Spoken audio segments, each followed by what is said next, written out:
Morning students, आज हम बात करेंगे एकल रेखा छिद्र द्वारा विवर्तन प्रतिरूप प्राप्त करने की ज्यामितीय व्याख्या। तो आप देखेंगे यहाँ पर सबसे पहले हमारा जो चित्र है उसे ध्यानपूर्वक देखेंगे। तो चित्र में कैसे बनना है दिखाया गया है। यहाँ आप देख सकते हैं कि आपको एक प्रकाश स्रोत है और एक पर्दा है।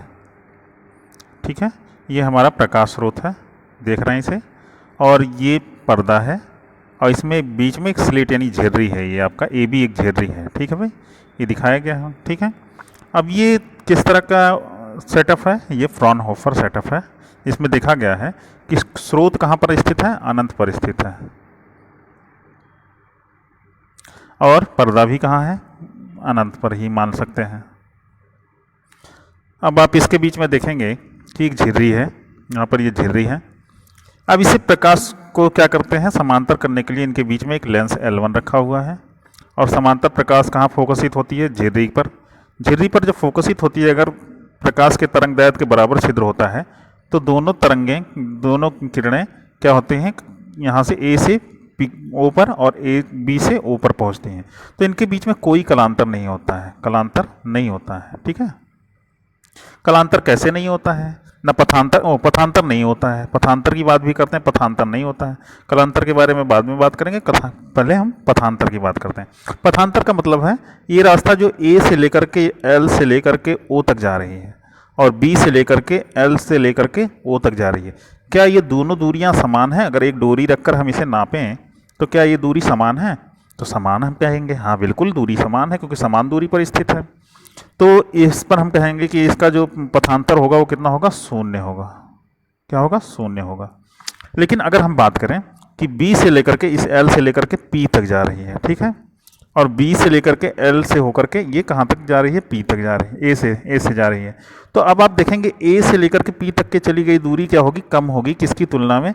B से लेकर के P तक के चली गई दूरी की तुलना में। कितना ज़्यादा होगा? तो उसके लिए हम एक लंब गिराते हैं यहाँ पर। तो देखते हैं, यह लंब A के डालते हैं तो यह दूरी जो B से K तक की दूरी आएगी, B के दूरी, यही दोनों के रास्ते में अंतर है। इसी रास्ते के अंतर को ही हम पथांतर कहते हैं। ठीक है, तो ये जो पथांतर B के है, मान लिया जाता है कि यह तरंग दैर्घ्य लैम्डा के इक्वल माना जाता है। ठीक है, क्योंकि प्रकाश की तरंग दैर्घ्य होगी उतनी ही पथांतर की बात करेंगे।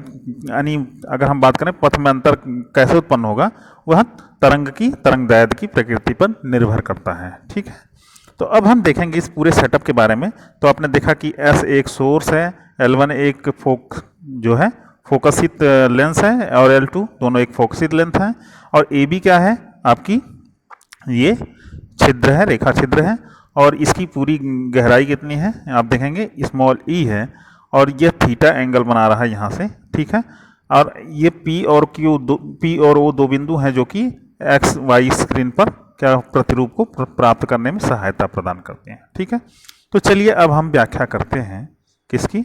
विवर्तन प्रतिरूप की। कल जैसा कि आपको बताया गया था कि एकल रेखा छिद्र द्वारा प्रकाश का विवर्तन प्रतिरूप प्राप्त करने के लिए प्रयुक्त उपकरण को भी चित्र में प्रदर्शित किया था। चित्र पहले बना लेंगे तब आप इसे देखना प्रारंभ करेंगे। ठीक है, नहीं तो आपको कुछ भी समझ में नहीं आने वाला है। ठीक, तो इसमें देख रहे हैं ए बी एक संकीर्ण रेखा छिद्र। संकीर्ण मतलब बहुत सकरा हो, बहुत पतला हो, जिसमें से निकलना मुश्किल हो। ठीक है, जिसकी लंबाई कागज तल के लंबवत है, और S एक लंबा एक वाणी प्रकाश स्रोत है। यह कल आपको बताया गया था। ठीक है, अब लेंस कहाँ रखा गया? जिसकी लंबाई रेखा छिद्र के समांतर है। प्रकाश स्रोत व रेखा छिद्र के बीच एक उत्तर लेंस L1 इस प्रकार रखा जाता है कि ऐसा लेंस L1 के फोकस तल में स्थित हो। रेखा छिद्र की दूसरी ओर उसके बिल्कुल समीप ही एक अन्य उत्तर लेंस L2 रखा गया है। यह फोकस किस पर करता है? XY पर्दे पर करता है। ठीक है, प्रकाश स्रोत S से चलने वाला प्रकाश पुंज समांतर करने की कोशिश करते हैं L1, जबकि L2 क्या करता है? फोकस करने की कोशिश करता है समांतर पुंज को। ठीक है, तो इस प्रकार आप देख सकते हैं कि लेंस L2 रेखा छिद्र से विवर्तित प्रकाश को पर्दे पर फोकस कर देता है। ठीक है, इस प्रकार पर्दे पर एकल रेखा छिद्र का विवर्तन प्रतिरूप प्राप्त होता है। ठीक, अब व्याख्या हम इसकी सुने तो व्याख्या क्या कर रहा है? यह पूरा चित्र कह रहा है कि हाइगेंस के तरंग सिद्धांत से रेखा क्षेत्र ए बी के प्रत्येक बिंदु से निकलने वाली द्वितीयक तरंग की है। अब ये हमारा ए बी है, ए और बी है, तो यहाँ से क्या निकलेगा, यहाँ से तरंगिकाएँ निकलेंगी, तरंगिकाएँ निकलेंगी भाई, तरंगिकाएँ निकलेंगी और ये फोकस होंगी, ठीक है, किसी बिंदु पर। यहाँ से भी, यहाँ एक आपको दिख रहा है यहाँ पर क्या है, यह आपका P है और ये आपका O है, ठीक है। आगे बढ़ती हैं तरंग, सभी दिशाओं में आगे बढ़ती हैं, P Q R सब जगह जाएंगी, ये कई जगह फोकस कर सकती हैं, इधर भी नीचे भी जा सकती हैं, इधर भी फोकस कर सकती हैं, ठीक है, P डैश हो सकता है, ठीक है। पर्दे O पर फोकस हो जाती हैं, चूंकि ये सभी तरंगिकाएं एक ही कला में, अगर O पर जाएंगी तो मैंने आपसे कहा कि जब समान कला में होंगी तो O पर जाएंगी, और यहाँ पर क्या उत्पन्न होगा, दीप्त बैंड। जब समान कला में होती हैं, आपने व्यतिकरण में पढ़ा था कि वो क्या होती हैं, वहाँ पर कौन सा फ्रिंज बनाती हैं, दीप्त फ्रिंजें बनाती हैं। तो दीप्त बहुत गहरा मतलब बहुत गाढ़ा प्रकाश वहाँ पर होता है, जिसे हम कह सकते हैं कि उच्चिष्ट, maximum lights incident on the point O। तो मैक्सिमम जब लाइट उस पर गिरेगी तो उस बिंदु को हम क्या कहेंगे, मैक्सिमा। मैक्सिमा मतलब उच्चिष्ट, उच्चिष्ट मतलब अधिक से अधिक मात्रा में प्रकाश के गिरने की जगह, ठीक है। तो उच्चिष्ट का निर्माण कैसे होगा, अब उसके पास में देखेंगे, यहाँ पर तो हम देखेंगे कि O पर तो बहुत ज़्यादा तरंग गिरी, ठीक है। हम बात कर लेते हैं, O पर प्रकाश की तीव्रता अधिकतम हुई, उसके बगल में अंधेरा हो गया, फिर उससे कुछ दूरी पर फिर उससे कुछ दूरी पर दोनों साइड एकदम प्रतिरूप ऐसे बनते चले जाएंगे। तो यह जो बिंदु O पर आएगी उस पर अधिकतम तीव्रता, उसके बाद फिर अंधेरा, फिर उजाला, ऐसे ऐसे आपको मिलता चला जाएगा, ठीक है। और यह O के दोनों ऊपर और नीचे दोनों साइड मिलती है, ठीक है। तो चलिए अब देखते हैं आगे, निम्नलिखितों की स्थितियां निकालने की कोशिश करते हैं।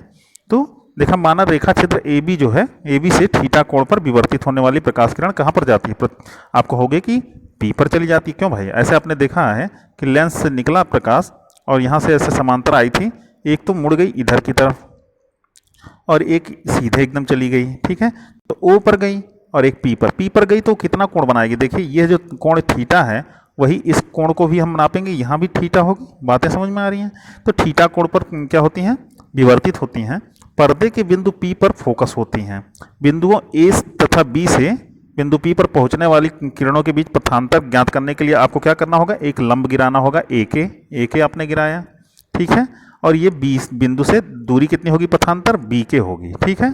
तो BK जो होगी वह पथांतर की बात करता है। यहाँ पर तो देख लिया आपने पूरा चित्र, यहाँ पर ये A से K पर लंब गिराया और यह जो दूरी पथ में अंतर इतनी ही दूरी है, केवल BK ही है। देख लीजिए, B से P तक जाने में, A से P तक जाने में, दोनों के बीच में दूरी में कितना अंतर है, VK है, यही पथांतर है हमारा।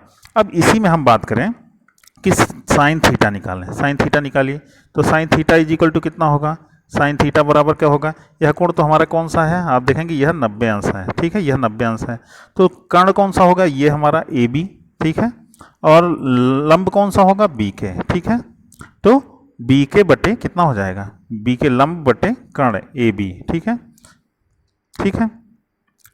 अब हम बात करें कि BK बराबर कितना आएगा, तो BK बराबर कितना निकल के आएगा, BK is equal to AB sine theta, ठीक है भाई। तो यह हमको मिल गया। और AB की दूरी कितनी है, तो कहोगे स्मॉल e है भाई। तो BK बराबर कितना निकल के आया, BK is equal to E sine theta. अब साइन थीटा बहुत छोटा होगा, साइन थीटा बहुत छोटा होगा, इसलिए हम अब देखिए, हमने कहा था BK बराबर कितना आना चाहिए, तो कहोगे प्रकाश की तरंगदैर्घ्य के बराबर। BK बराबर कितना आया, BK is equal to E sine theta